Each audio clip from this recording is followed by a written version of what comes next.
Thank you all for coming.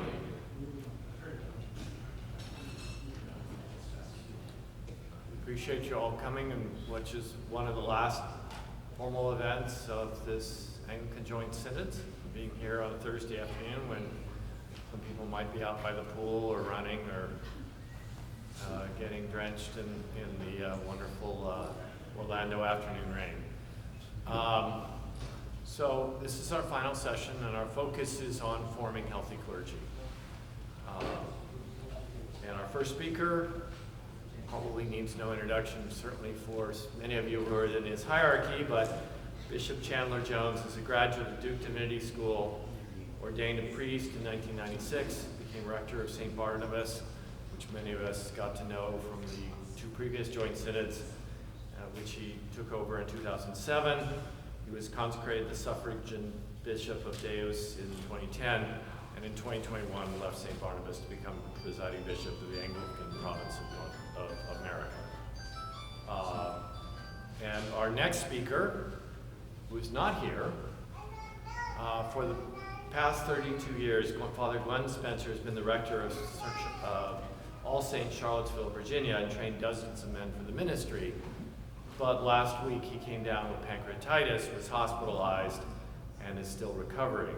So channeling Father Glenn will be Father Sean McDermott, a graduate from Hillsdale and Trinity School for Ministry, who was ordained a priest and became a curate at All Saints in 2018. So first off, Bishop Chad will be talking about the efforts at the level of the diocese to improve the process of calling and forming men for the clergy, and then Father Sean, channeling Father Spencer, will be talking about specifically what's been done at Charlottesville. And since he went through the process, will also be available to answer questions from his own perspective of having been trained and formed by Father Spencer. So without further ado, thank you. Father Chad. Thank you very much.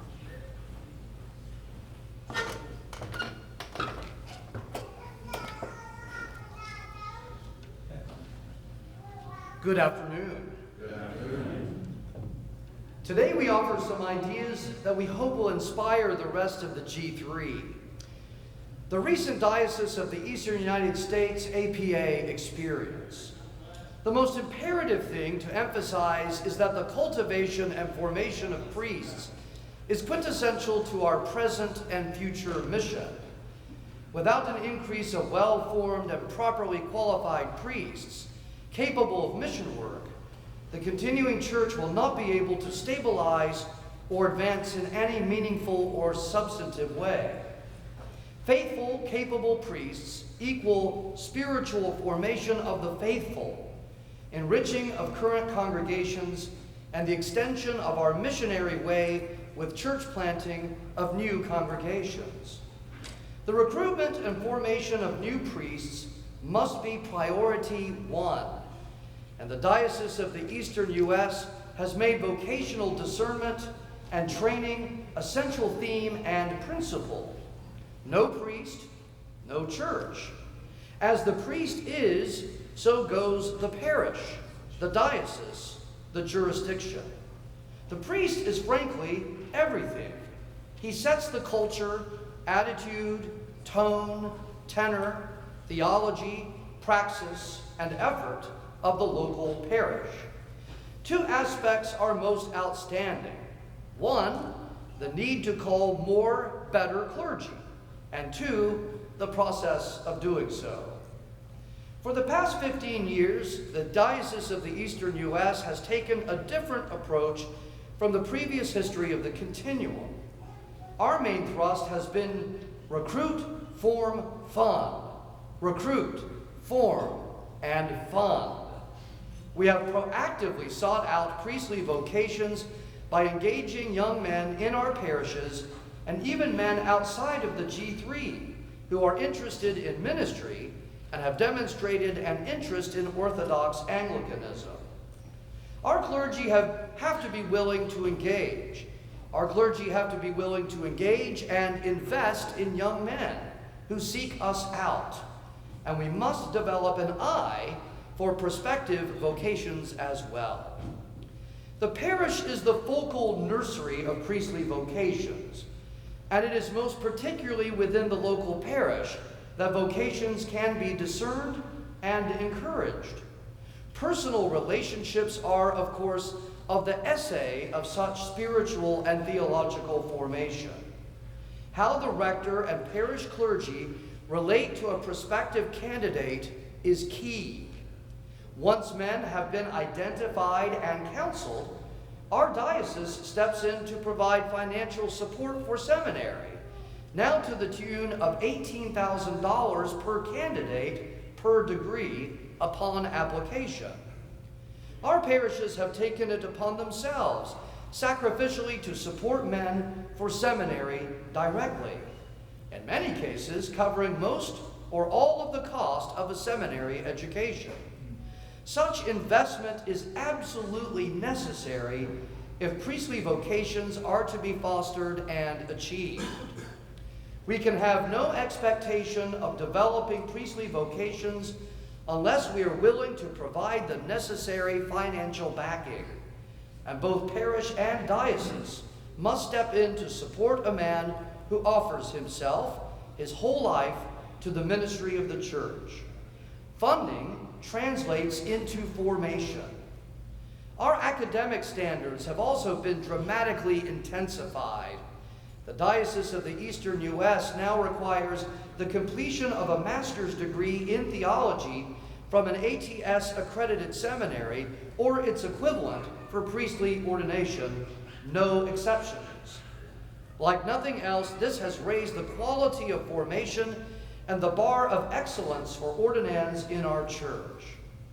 Seminarians preparing for the priesthood are required to enter a 2-year master's level theological degree program or the 3-year Master of Divinity degree program in a conventional, accredited, and duly recognized seminary. It may be residential or more often online. However, candidates must also complete training in areas of Orthodox Anglican formation, theology, pastoralia, liturgy, history, dogmatics, and moral and ascetical theology, which are rarely afforded in a conventional seminary. This additional work may be done during the diaconal period under the rector of the parish through focused readings approved by the Board of Examining Chaplains or through an Orthodox seminary setting. The fruit born of this more disciplined approach speaks for itself. As noted, we require that candidates for the priesthood must be men who pray, study, and work in a local parish while in seminary. Conveying priestcraft, as my old rector used to call it, or apprenticeship, is thoroughly vital and can only effectively take place in a local parish under the mentorship of the rector and other clergy. The formation on the ground in a real Anglo-Catholic setting is irreplaceable. It is only under the tutelage of rightly formed priests, a rightly formed rector, that a future priest can learn the details and intricacies of Anglican pastoral, catechetical, and liturgical ministry. In truth, a postulant needs 2 seminaries, one for the academic formation, the seminary, and one for Anglican ethos, the parish. Our Lord has blessed this endeavor. The need for the continuing church to upgrade the quality of priestly formation is paramount. We all know the history of the continuing church from years and decades ago. Too often, too many men were ordained because of their availability and not their capability. Again, because of availability, not necessarily capability. We must be reminded that a possible outcome of the discernment process is that prior to ordination, a man may conclude that he is in fact not called to the priesthood. This means the process has worked.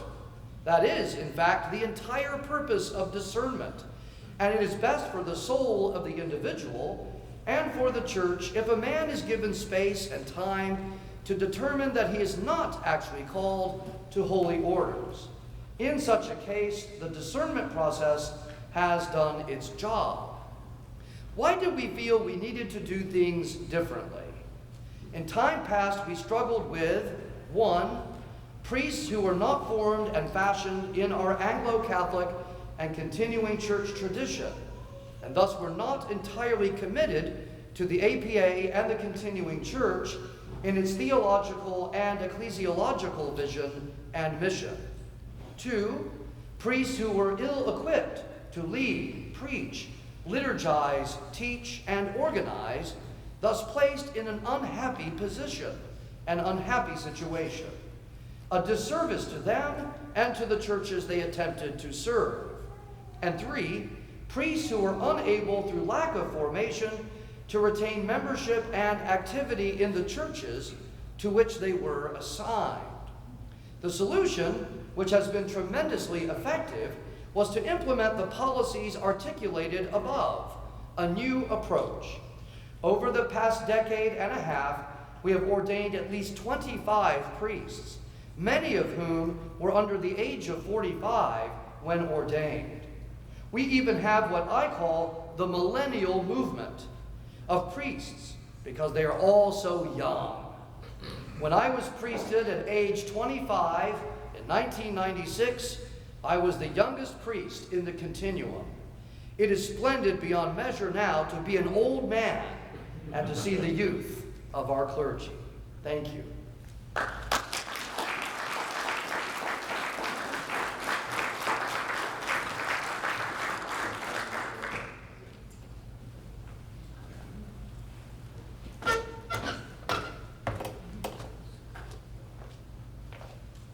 I guess I'm one of the young ones. Thank you for having me. Joel, thank you for putting this together too.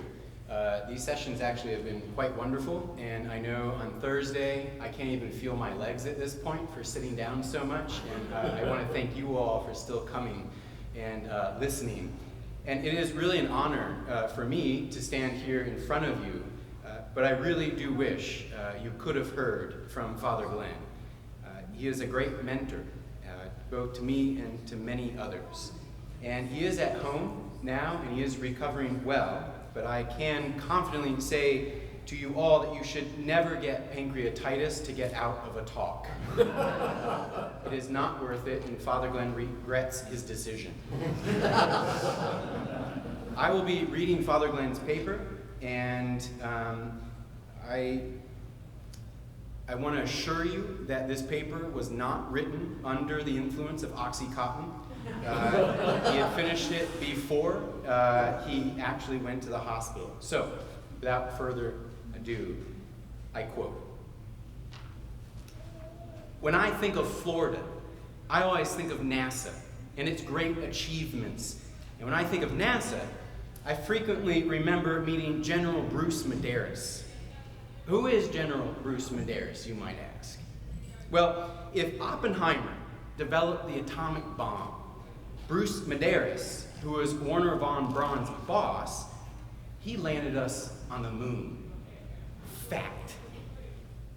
But what a lot of people don't know about the general, who came to be known as the Rocket Man, is that he was also a priest in the continuing church. We can talk more about him at another time, but tonight, where Bruce Medeiros and his cohort scientists were focused on launching rockets into outer space, we are interested in the process of selecting, training, forming, and launching capable men into the priesthood. What does it take to successfully launch a man into priesthood? That is our theme. Now, General Medeiros learned that it took a tremendous amount of energy to launch a rocket into outer space. And interestingly, it took more energy to get the rocket beyond our gravitational field than it expended for the rest of the whole mission. The first giant step was not taken on the moon. It was getting the rocket into orbit, the attaining of what they call escape velocity. So those of us who care about the education and the formation of priests have a similar problem. Helping men through the first phase of the process metaphorically speaking, to attain sufficient will and energy to contemplate leaving a known way of life in order to explore, test, and discern the potentiality of a lifelong vocation in the priesthood. Fortunately for us, we are not going where no man has ever gone before, but rather we are following a known path that has been well tested and proven for 2,000 years. What we want to accomplish is to provide the church with good, capable priests who are attentive, intelligent, reasonable, responsible, and loving. Practically speaking, all I can do is to show you what that path looks like at All Saints in Charlottesville. So let's do that.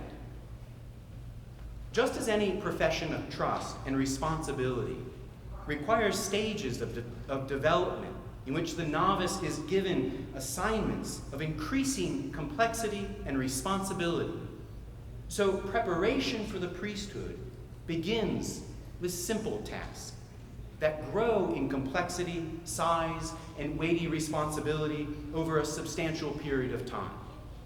The first small step, which to some may feel like a giant leap at the time, is that first conversation with one's rector about the possibility of a vocation in holy orders. That conversation may lead the rectors to suggest that one enter the diocesan aspirancy program. This is where mentoring with an able, experienced, and mature priest begins in earnest. So yes, it takes a proficient and successful priest as well as a fully functioning Anglican parish to support, nurture, and bring to maturity skilled and well-formed priests. And the proficient rector knows that if we want priests who are attentive, intelligent, reasonable, responsible, and loving, we have to start with men who have already proven themselves to be attentive, intelligent, reasonable, responsible, and loving. Of course, there are many men who fit the bill, but are not called to holy orders. For example, we have 4 men back at All Saints who went through the whole aspirancy year I am describing to you with excellency, who finally decided that they were not, at the time, called to holy orders. Not one of them, though, would tell you that that year was wasted. And as Bishop Chad just mentioned, we consider that to be a success. But the main point is that an effective discernment year, an aspirancy year, is the step that equips the church and the aspirant to come to some decisions on where to go when the year is completed. Our aspirancy year in the APA requires the man to read 7 or 8 books assigned by the examining chaplains and to write simple reflection papers that are submitted to the board in a timely manner and in a proper form. Isn't that right, Father Ward? The papers are then read by each chaplain and commented on. In our case at All Saints, the aspirant will share his papers with the parish clergy in order to deepen our personal time with the man. We meet with our aspirants frequently to talk about their work, what they're learning, what questions they may have, as well as other personal and fun things. We really want to know our boys. We have 3 priests and 1 deacon, and we spend a lot of time together, as a group and individually. When it comes to the aspirants' readings, we're interested in what theological or personal assumptions have been challenged by these new texts. And frequently we've found that some fundamental Christian beliefs and practices, such as prayer, forgiveness, Christology, and worship, are now cast in a new light by these texts. And we want to have conversations about their challenges and their new insights. But in addition to intellectual formation, we require our aspirants to serve on the altar guild and take responsibility on a rotational basis to prepare the altar for Sunday services. At All Saints, this is a requirement. It's not an option. Not only is the aspirant responsible for preparing the altar for worship, they're also required to learn how to care for the Eucharistic vessels, as well as to launder and iron and properly fold the sacred linens used in Mass. There are deep secrets to be learned.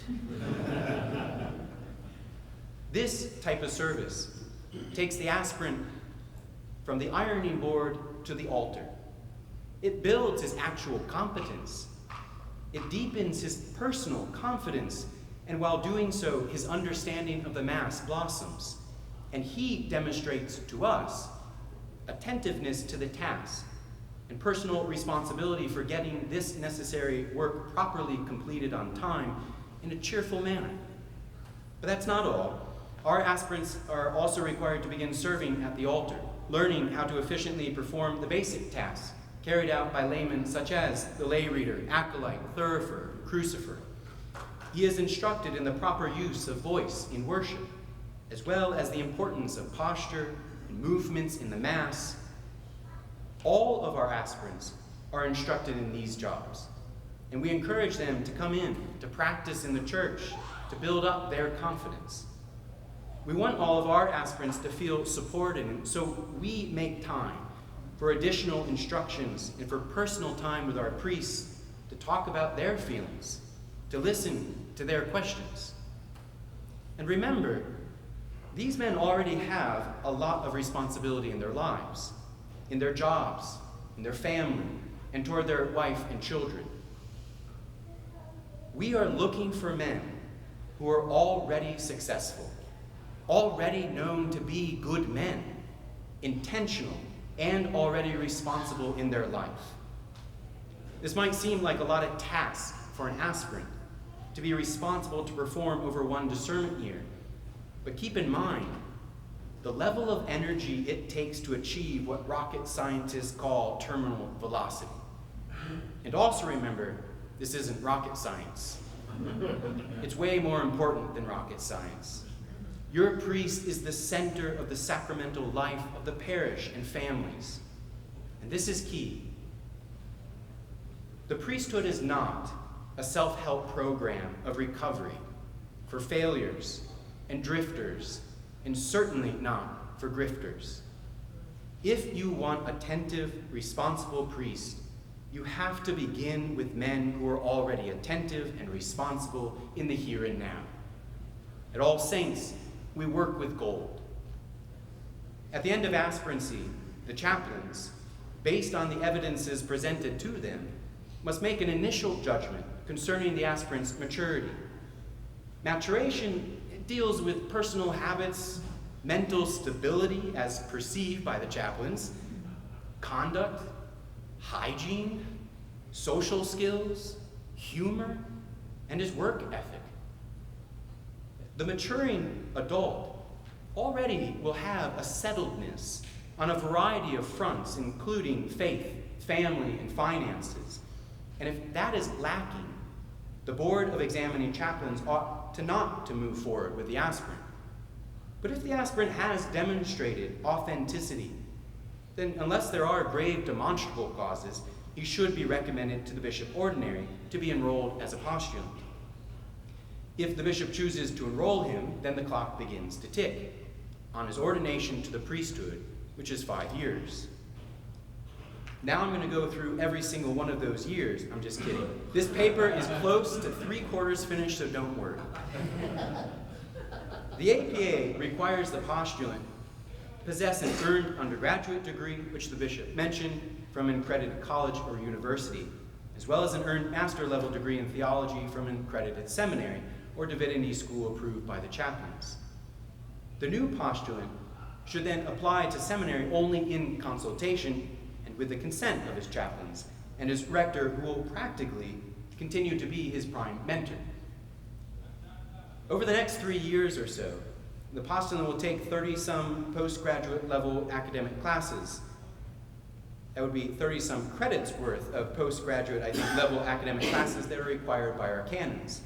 And just like with the first 8 books he read, he continues to share his papers with us, and we will read them.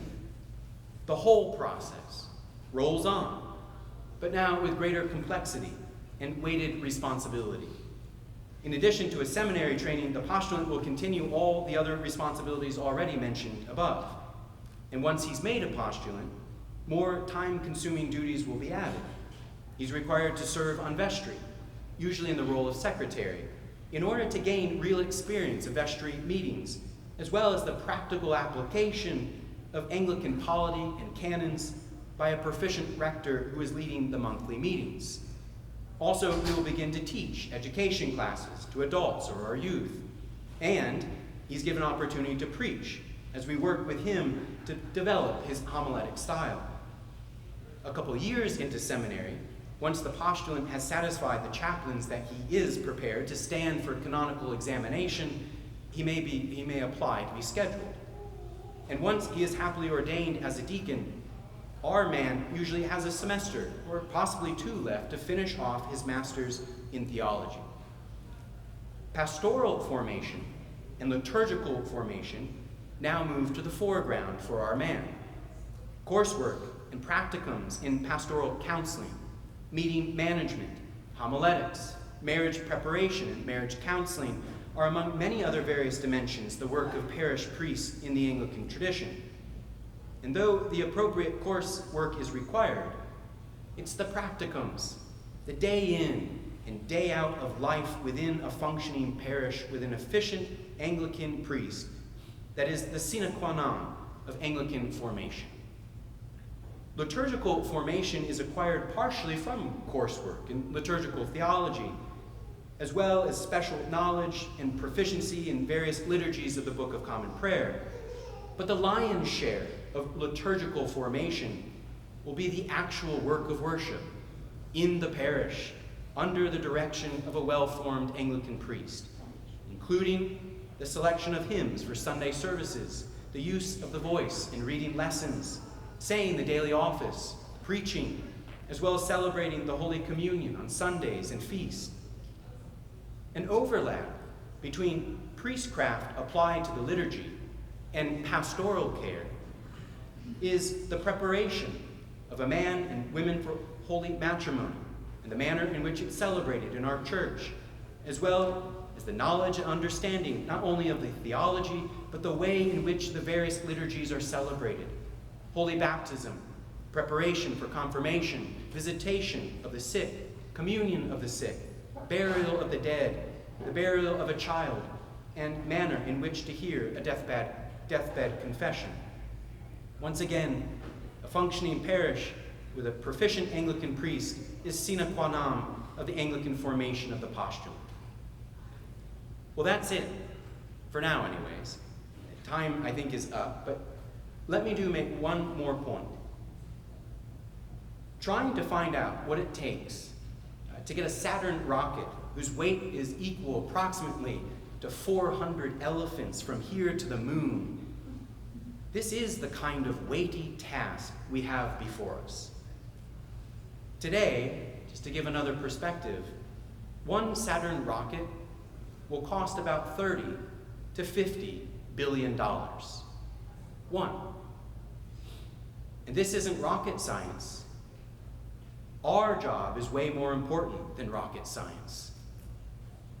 When a Saturn rocket is launched in the middle of the night, down here in Florida, it is so dazzling in its brightness as it lifts off to the higher heavens that it turns the night into day. This is what Catholic priests are called to do, to drive away darkness, not by attacking darkness, but by beaming the radiant glory of the Word of the Father made flesh upon his whole creation, his habitation, his community, his family, and his parish, which is the true instantiation of the one holy Catholic and Apostolic Church. Unquote.